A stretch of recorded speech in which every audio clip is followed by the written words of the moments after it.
Hello, good morning everyone. Again से आपका हमारे यूट्यूब चैनल पर स्वागत है। आज की इस क्लास में हम 3 फरवरी के जो भी महत्वपूर्ण करंट अफेयर्स है वो डिस्कस करेंगे। तो चलिए शुरू करते हैं आज की क्लास और हमारा पहला क्वेश्चन देख लेते हैं। हाल ही में डीजीसीए ने किस पर 30 लाख रुपए का जुर्माना लगाया है? बताओ जी, किस पर लगाया है? सबसे पहले बात कर लेते हैं डीजीसीए। डीजीसीए है क्या? फुल फॉर्म है इसकी कौन सी है? Directorate general of civil aviation. ठीक है जी, क्या है? डायरेक्टोरेट जनरल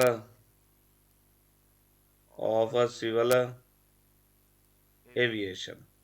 ठीक है, इसके द्वारा क्या है? डीजीसीए द्वारा director general of civil aviation द्वारा किस पर 30 लाख रुपए का जुर्माना लगाया गया है? एयर इंडिया, इंडिको, वो फर्स्ट या उपरोक्त में से कोई नहीं। किस पर लगाया गया है? एयर इंडिया पर लगाया गया है। एयर इंडिया पर क्यों लगाया गया है? यह इसलिए लगाया गया है कि कंपनी के एक पायलट के द्वारा क्या है, कुछ नियम के जरूरतों का अनुपालन किए बिना ही फ्लाइट कोऑपरेट करने की अनुमति दी थी। क्या है? एयर इंडिया ने क्या किया था? ये है एयर इंडिया की फ्लाइट है। इसके द्वारा क्या है, अपने एक पायलट को कुछ नियम के जरूरतों को अनुपालन किए बिना ही फ्लाइट ऑपरेट करने की अनुमति दे दी थी।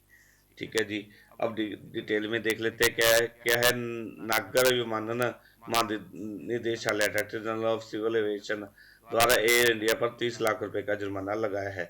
कंपनी पर आरोप है कि कंपनी ने अपने एक पायलट को कुछ नियम के जरूरतों को अनुपालन के बिना ही फ्लाइट ऑपरेट करने की अनुमति दे दी थी, जिसकी वजह से डीजीसीए को कंपनी के खिलाफ सख्त कार्रवाई करनी पड़ी। डीजीसीए द्वारा अपने देश में क्या कहा गया? उनके द्वारा कहा गया है 7 जुलाई 2024 को एयर इंडिया ने अपने पायलट को 3 बार उड़ान भरने उतरने की अनिवार्य अवस्था न होने के बावजूद फ्लाइट का संचालन किया, जिससे क्या नियमों का उल्लंघन हुआ है। विमानन नियामक डीजीसीए ने क्या अपने देश में कहा कि मैसर एयर इंडिया लिमिटेड द्वारा दी गई जानकारी के अनुसार सीआई ने कुछ चेतावनियां जारी की थी, लेकिन एयर इंडिया ने सबके संबंधित अधिकारियों ने इन चेतावनियों को गंभीरता से नहीं लिया और इसे नजरअंदाज कर दिया था।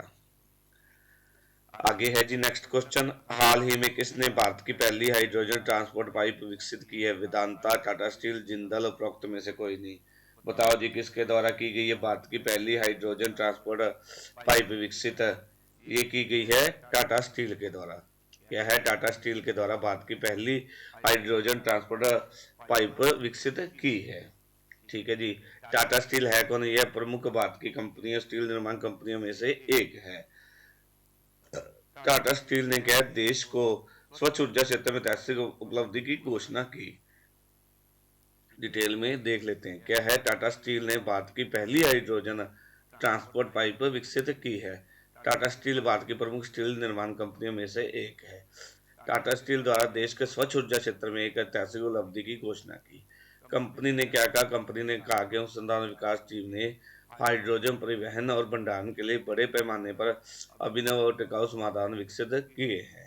हाइड्रोजन परिवहन के अनुकूल स्टील की मांग 2026-27 से शुरू होने की उम्मीद है, जिसमें अगले 5 से 7 वर्षों में ठीक है जी कुल स्टील की जरूरत होगी। 350 क्विंटल स्टील की जरूरत होगी।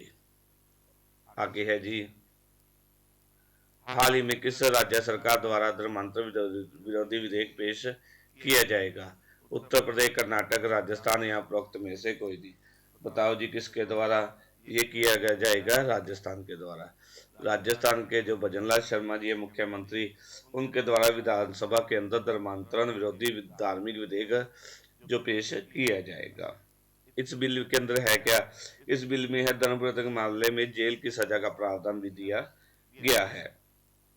क्या राजस्थान सरकार लिव इन रिलेशनशिप में रहने वालों के खिलाफ भी कोई नया कानूनी प्रावधान कर जोड़ सकती है? डिटेल में देख लेते हैं जी। क्या राजस्थान के मुख्यमंत्री जो भजनलाल शर्मा जी, उनके द्वारा विधानसभा में धर्मांतर विरोधी धार्मिक विधेयक पेश किया जाएगा। इस बिल में क्या है, जबरन धर्म परिवर्तन के मामले जेल की सजा का प्रावधान शामिल किए जाने की संभावना जताई जा रही है। राजस्थान सरकार लिव इन रिलेशनशिप में रहने वालों के लिए खिलाफ भी कोई नया कानूनी प्रावधान जोड़ सकती है, बिना शादी के साथ रहने वाले जोड़ों के लिए। प्रस्तावित धर्मांतरण विरोधी कानून के लिए बिल में उत्तराखंड की तर्ज पर कड़े प्रावधान किए जा सकते हैं। साथ ही लिव इन रिलेशनशिप में रहने वालों के लिए रजिस्ट्रेशन अनिवार्य भी किया जा सकता है। आगे है जी, हाल ही में कनाडा और मेक्सिको ने किस देश पर जवाबी टैरिफ लगाया है? भारत, अमेरिका, रूस या उपरोक्त में से कोई नहीं। क्या है राइट आंसर? ऑप्शन टू हमारा राइट आंसर है। क्या है? कनाडा और मेक्सिको ने अमेरिका पर जवाबी टैरिफ लगाया है। अमेरिका के राष्ट्रपति है जो डोनाल्ड ट्रंप, उनके द्वारा आते ही क्या एक बार फिर से ट्रेड वार शुरू हो गया। क्या है? अमेरिकी राष्ट्रपति डोनाल्ड ट्रंप के द्वारा कनाडा और कनाडा और मेक्सिको के अवैध आवर्जन और मादक पदार्थों की तस्करी से संबंधित चिंताओं का हवाला देते हुए कनाडा और मेक्सिको के आयात पर 25% कितना 25% टैरिफ लगाने की घोषणा की। इसी के जवाब में क्या कनाडा और मेक्सिको के द्वारा अमेरिका पर उनके निर्यात पर हाल ही में लगाए गए शुल्कों के जवाब में जवाबी शुल्क लगाने की घोषणा की। डिटेल में है जी, क्या कनाडा और मेक्सिको ने अमेरिका पर जवाबी टैरिफ लगाया है। अमेरिकी राष्ट्रपति डोनाल्ड ट्रंप के आते ही एक बार फिर से ट्रेड वार शुरू हो गया। अमेरिकी राष्ट्रपति डोनाल्ड ट्रंप ने अवैध और आवर्जन और मादक पदार्थों की तस्करी संबंधित चिंताओं का हवाला देते हुए कनाडा और मेक्सिको के से आयात पर 25% शुल्क लगाने की घोषणा की। इसी कारण क्या कनाडा और मेक्सिको ने अमेरिका द्वारा उनके निर्यात पर हाल ही में लगाए गए शुल्कों के जवाब में जवाबी शुल्क लगाने की घोषणा की।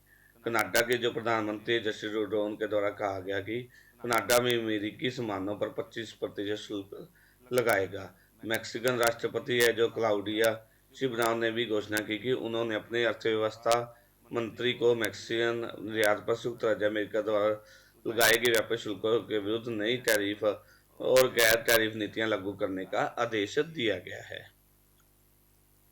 आगे है जी, हाल ही में किस देश ने श्वसन संक्रमण के 1,33,635 मामले दर्ज किए हैं? स्विट्जरलैंड, फिनलैंड, मैक्सिको या उपरोक्त में से कोई नहीं। राइट आंसर कौन सा आएगा? स्विट्जरलैंड। हाल ही में यूरोपियन आउटडोर चैंपियनशिप में भारत के तेजस ने कौन सा स्थान पदक जीता है? रजत, कांस्य, स्वर्ण या उपरोक्त में से कोई नहीं। राइट आंसर है रजत पदक। ऑप्शन वन हमारा राइट आंसर है। आगे है जी, हाल ही में कौन सा देश आकोसेरिसियासिस खत्म करने वाला अफ्रीका का पहला देश बना है? जिम्बाब्वे, श्रीलंका, नाइजर या उपरोक्त में से कोई नहीं। राइट आंसर है नाइजर। नाइजर क्या है? अफ्रीका का पहला देश बना है जिसने आकोसेरिसियासिस खत्म किया है।